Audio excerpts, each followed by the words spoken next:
Well, 20 years ago, one of the most devastating natural disasters in U.S. history came ashore, and the Mississippi Gulf Coast was in its direct path. In Biloxi, Mississippi, Katrina wasn't just a storm.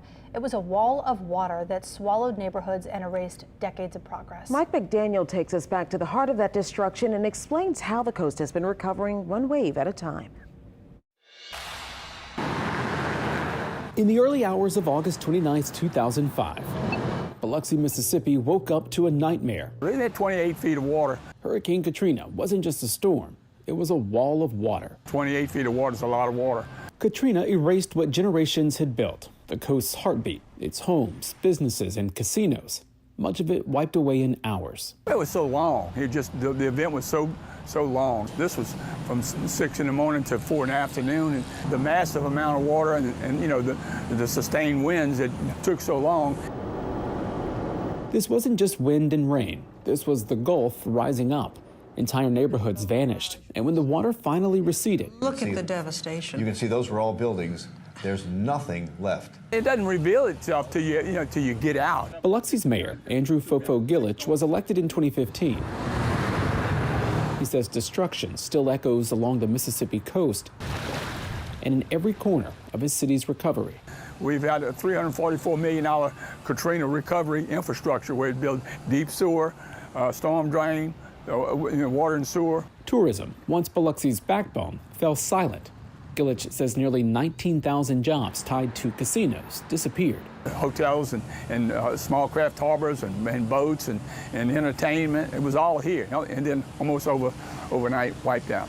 Just off Highway 90 in the Biloxi town green stands a solemn reminder of what else the storm took. This is sort of a remembrance of some of the people that lost their lives here. The Katrina Memorial is etched with the names of those who died and those still missing. Just to give you an idea of how high the water got at this spot here in Biloxi, that red marker up there, that's Hurricane Katrina, when storm waters got 22 feet above sea level. In fact, there were waves reported to be at least 10 feet higher than that. Now, the marker below it, the light blue, that's Hurricane Camille, when storm surge got to 19.5 feet. That was in 1969. Grief and recovery haven't been easy. I'll scan that ticket for you. But in 2020, on the 15th anniversary of the storm. All right, you guys have a wonderful visit. Something new opened down the highway in Gulfport, a shimmering sign of life, the Mississippi Aquarium. We wanted to show the significance of opening a project like this, so we picked the 15th anniversary of Hurricane Katrina to really kind of showcase where the Gulf Coast was and where we're going. And this is just another example of the resiliency of the people on the Gulf Coast. Built on 3 pillars, education, conservation, and community, the aquarium replaced the marine life oceanarium that was destroyed by the storm.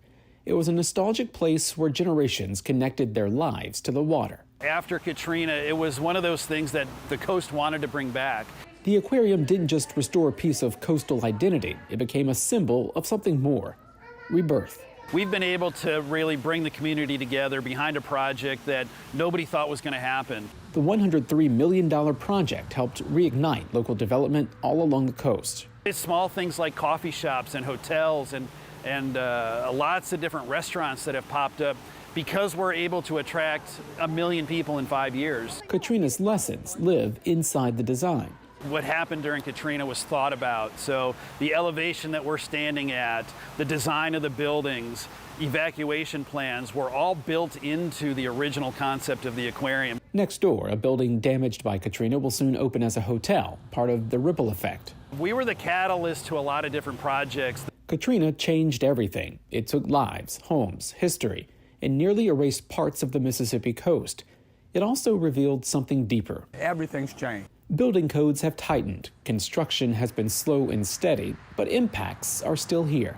They're seen in areas that never rebuilt, memories of loved ones lost, and the determination for communities to continue with recovery. We never want another Katrina to happen, but we want to be prepared for anything Mother Nature has to throw at us. From near ruin, the Mississippi coast has found its rhythm again, and in the heart of it all, a place where sea life and human resilience swim side by side. Mike McDaniel, WWL, Louisiana.